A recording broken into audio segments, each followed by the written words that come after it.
Hi everyone, and welcome to my first custom build video. Today I've got my minifigure stand design, one of a couple. I've worked through this on Studio, the Lego Bricklink designing app, and this is a prototype that I've come up with from the pieces available in my collection. So it's not perfect, and as you can see it's a bit dusty from the pieces in my collection, and there's a few alterations that I plan to make when I get extra pieces. So I've been looking for a minifigure stand and decided to create my own. Originally I was going to go with the brick vault ones, however I didn't like the only 2 studs wide that they had on each shelf, despite them having 2 more shelves I believe, and the rounded design was nice but is expensive. I originally chose rounded pieces along here, however they were almost 3 times the price of these long versions here for a half the size piece, a 2x4 compared to 2x8. So as you can see, it's a very nice design. There's a very large platform in the middle, so it's 3 studs, 5 studs, and 4 studs. So as you can see along the front here, we've got some of those red fence pieces that I've talked about in a couple of my previous videos. I think they work really well. They add quite a bit of detail along here. However, I have ordered them in black and all the other colors, I believe light gray and gold, to see how that would work, as sometimes the red does clash with especially red, obviously, and orange figures. However, I think that the pattern is simple enough to provide detail while also focusing still on the minifigures. So on each side, we have built up walls, as you can see. These are just 1x bricks, along with 3 Technic hole pieces for 3 pins, which connect along here. I thought about adding a pin here, however, due to it being on the bottom and there's nothing below it, it comes off quite easily when connected to another one.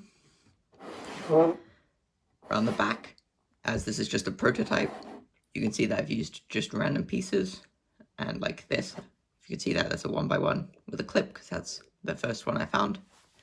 Also, this large 2x16 here is the full width of it to add support. However, I don't have a black one, so I've added a grey one. The 3 yellow pieces within here are designed to represent pieces that could be any colour that you may have in your collection or is cheapest when you're searching for them, say on Bricklink. And they would go through where ideally I would have 8 wide base plates, so they would join all of them and add strength. This one here in the bottom being a brick to add more strength to the bottom. So as you can see, these angles give it a nice detail and also allow for extra space back here, so you can put minifigures right on the back and still give them space, including things like jetpacks or backpacks.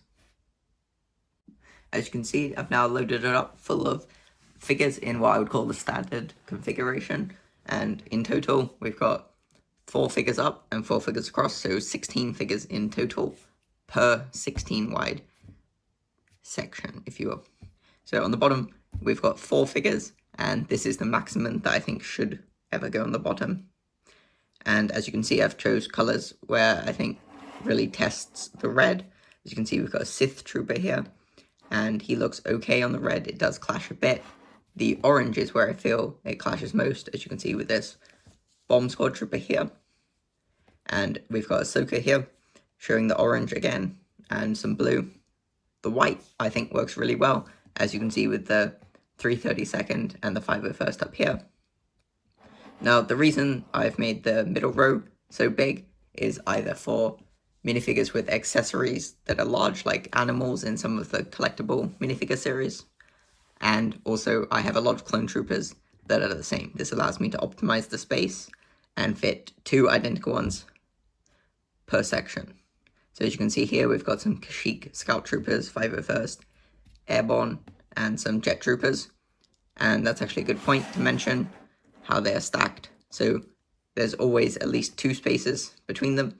And as you can see, the jetpacks fit perfectly along this 45 slope. So along the top, we have plenty of room.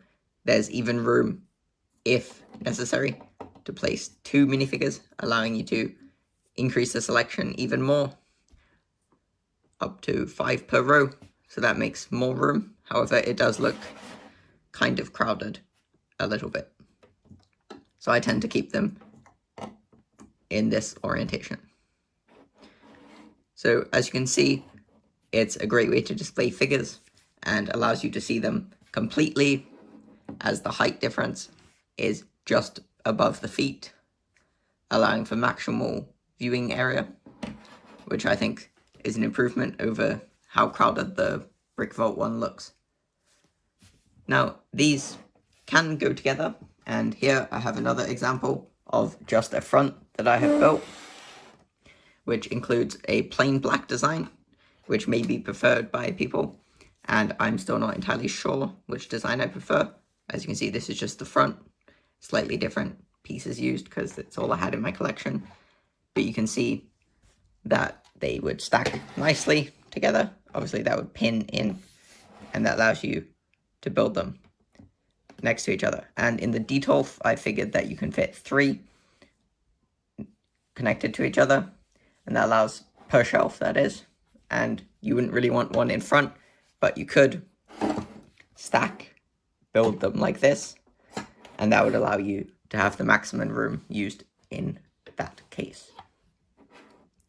So this is the plain design that I've come up with. It effectively just moves the bricks one forward and gets rid of the decorative pieces, which may be preferred in some cases. So overall, I think this is a good design. It's relatively cheap as the black pieces aren't that hard to come by, and I've tried to make it as cost effective as possible on the prototype digital models, say for reducing these to 2x4 slopes instead of 2x8. That cuts down the price further, and making these plates more to go to the half line instead of larger plates allows for cheaper purchasing. I figured on Bricklink this will cost you about $12 to $13 minus the ornate pieces that I've included here. So that would be similar to a design for this, as these pieces are quite expensive on Bricklink, and the cheapest way to get them, as mentioned before, is through Lego Bricks and Pieces, not Pick a Brick, and they're still quite expensive at 42p per piece. So that totals to, I believe it's £3.36 per stand. So the ornate pieces are quite an expensive addition, but I feel like they add some detail. So thank you for watching, hope you enjoyed, and hope you like the stand.